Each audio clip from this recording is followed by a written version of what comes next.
The last two times I talk about some of the transceiver controlling and registers. Today I'm going to talk about basic receiver sensitivity measurement and also the validation of BER. I think it's very important.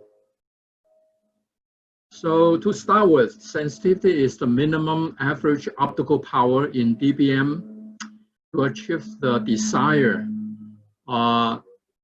bit error rate. There are two ways to measure, as I observe among the engineers. One way is mainly used for production people. The other way is mainly used for engineering when they develop a product. So I'm going to talk about those two, the pros and cons. And also, when you do a sensitivity measurement, always compare the results you have back to back, which means like a look back, short jumper look back. So to eliminate all the uncertainty. And there are lots of things affecting sensitivity, especially the long haul system, like a chromatic dispersion, polarization mode dispersion, and OSNR. And I might talk about OSNR in the future, and I think it's important. And also the bit error rate measure is like 3 different levels. And one is the 2.4, 10 to the minus 4, mainly for PAM4. And when you deal with GAWI, 2 GAWI 4, and then you look at this bit error rate, 2.4, 10 to the minus 4. Or if you deal with NRC signal, it should be 5, 10 to the minus 5, right? Which we call GAWI 4, those 100G transceivers. And also without FET, it always like 10 to the minus 12. And there's a little bit beyond that. I'm going to talk about that later, beyond the 10 to the minus 12. And as you guys already know, the name budget calculation is to use the minimum transceiver output that is on paper and minus the maximum sensitivity. But when you do a real benchmark in the lab, and then you just use whatever the transmitter power is and whatever the receiver sensitivity is to calculate the link. But on paper, you use minimum and maximum for tolerance. Eric, so yes. I don't know if it's in presentation mode, so we just see the first slide. So I don't know if you want to change it. Which one? We're just seeing the transceiver troubleshooting, the title slide only. Oh. Yeah. You don't see the change? No, not yet. Oh, I keep changing it. I'm so sorry. So what do I do? Do I stop Go to sharing? presentation mode. Can you? Let me jump out. Yeah. Let me go to presentation mode. That's what I have, right? So first line, can you see the change? No? No.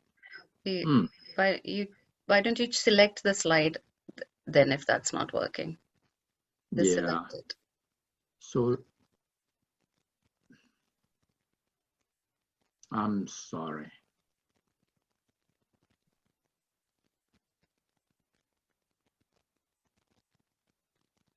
How about like that? Can you see the change? Yes. So let me just do with this. I don't know what's happening. As long as the change is seen, okay? It's okay? Okay. Yes.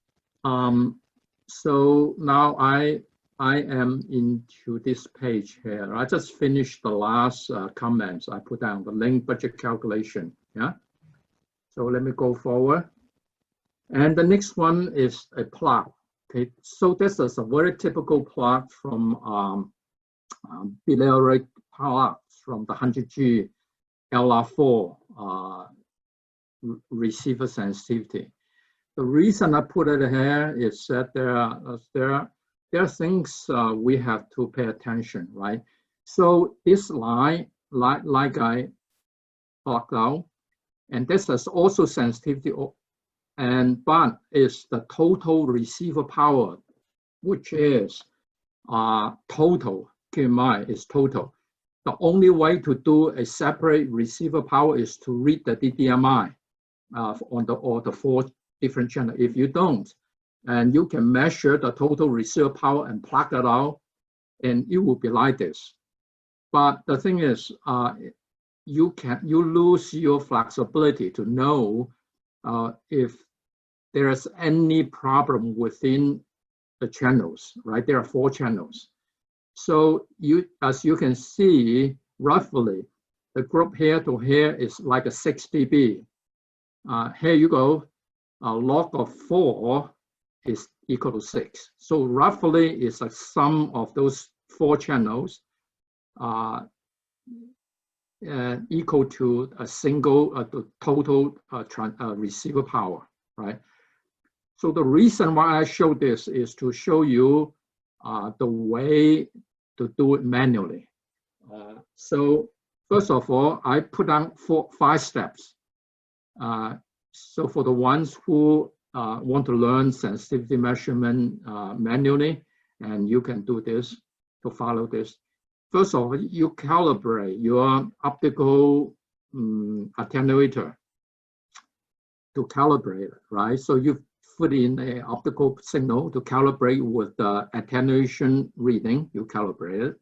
Secondly, and you use this step and fit it into the transceiver and read out the DDMI for 4 channels, right? So you can see 4 channel on different reading, and then all other.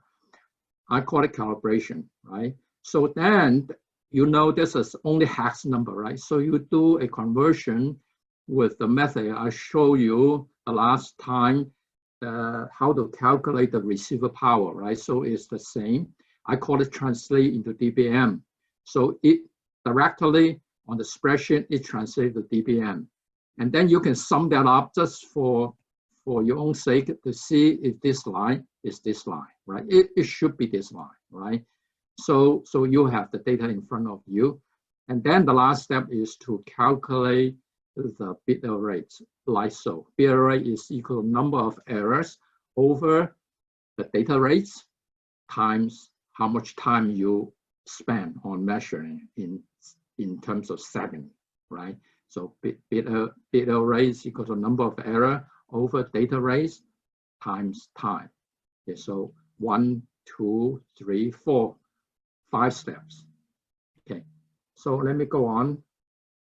And I want to show you that's exactly how I plot. So this plot uses this plot to plot it out, right? 4 channels, 1 channel, 2 channels, 3, 4 channel, and then it has a sum. So like I mentioned, when you do a single channel, a single total power, you cannot see which is which. So that's the downside. But you don't need to, it's very quick. If you do a 4-channel summation. The next one, that's the main point. That's just the most important thing I want to talk to you about, the sensitivity. When you do, let me go back here just a little bit. When you do a plotting like this, and you can see, right, the 10 to the minus 12 is not measured, but people would just extrapolate that by the line here, right? They draw a line, linearize this line to calculate it also. So what ends up is that in actuality, this line might not go down like this. For instance, this is calculated. This is using the data I gather on channel 1 to extrapolate this. You linearize it, you calculate it. That's 10 to the minus 15, for instance. So from here to here is 10 to the minus 15 is roughly minus 13 dBm. And you will report this as this strict line, but you better validate it. It might not happen this way, right? So my calculation is here. So how do you do that? So you need to actually, most of the customer would ask the transceiver designer to take the overnight measurement to validate the sensitivity can go down to 10 to the minus 15, right? Because they want to see if there's really a straight line going down. If not, I'll show you a curve like that. This is another curve I took a long time ago, some years ago. So on a 10G ZR with 100 kilometers of fiber, you can see if you extrapolate the curve, you think it will go down, right, to the 10 to the minus 12 here. Not so. If you wait long enough, you can see there's error here. So on this curve, it will never go down like this. It probably would go down like this, flat like this, all the way across. We call it noise floor, which means this receiver design is really bad. It's affected by some noise that I mentioned before.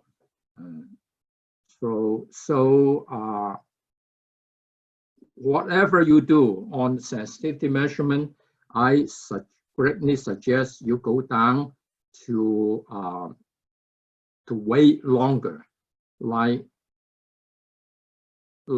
this.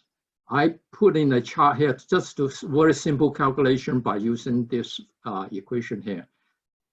I do it the other way. So you remember I mentioned 2 ways of doing it. This is the engineering way. So you first of all, you calculate different bit error rates here with different data rates. For instance, this 100G LR4, right? So each channel is 25.78125, right?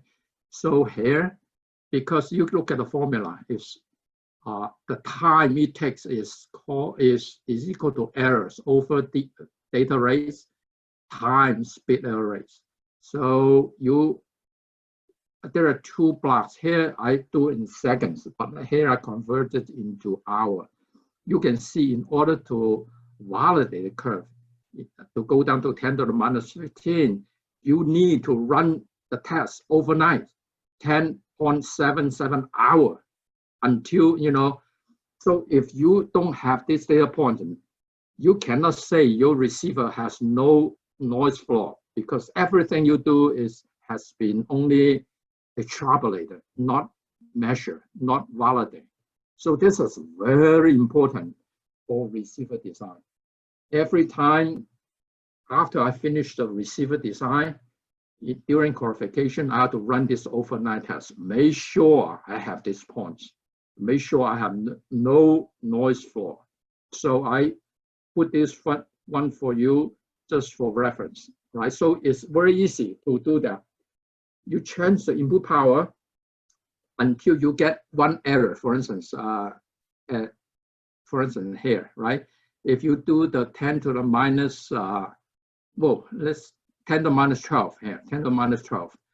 So here is like a 39 seconds. You get one error in 39 seconds. That is this point. And that's your 1 to the 10 to the minus 12, right? You do this. And then you do this all the way across. Make sure you can have it all the way to the 10 to the minus 15 by running the overnight here. So this is not for production, right? This is for only used for engineering characterization. But this is so important. I cannot say are enough on this. There are many designers that they stumble and they got caught by the customer because they did not do this test. Because the customer basically do the same thing. They wait overnight, they see error, a bunch of error coming in. And you calculate backward, you can see the noise floor. Exactly like this, you know, like so. Yeah, so here's the noise floor. Yeah. So, and I intend to drill on this sensitivity just a little bit more later on, and until we have a full understand how to do a proper measurement. See, nowadays, people don't do this anymore, right? Production don't do this. They just fix the input power, take whatever bit error rate that is, and then extrapolate it, right? So that is for production. But for qualification, it's good to do an overnight test. Yeah, my time's up, and I stop here. Is there any questions?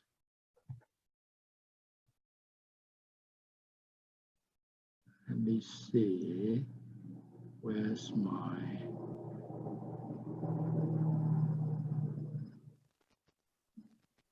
question answer? Yeah. Is there any questions?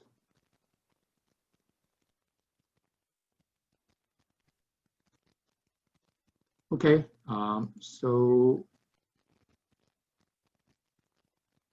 thank you. Priya? Yeah, thanks, Eric, and thanks everyone for joining. So the recording of this webinar, we'll post it on our website tomorrow. But if you want the slides, the presentation material, or if you have any questions, do email me, marketing@vitextech.com. Next week, our topic will be latency and how to measure it. It'll be the same time, Thursday at 4 p.m. So we hope to see you back then. Thanks again for your participation, everybody, and we hope you have a lovely rest of the day. Thanks. Thank you.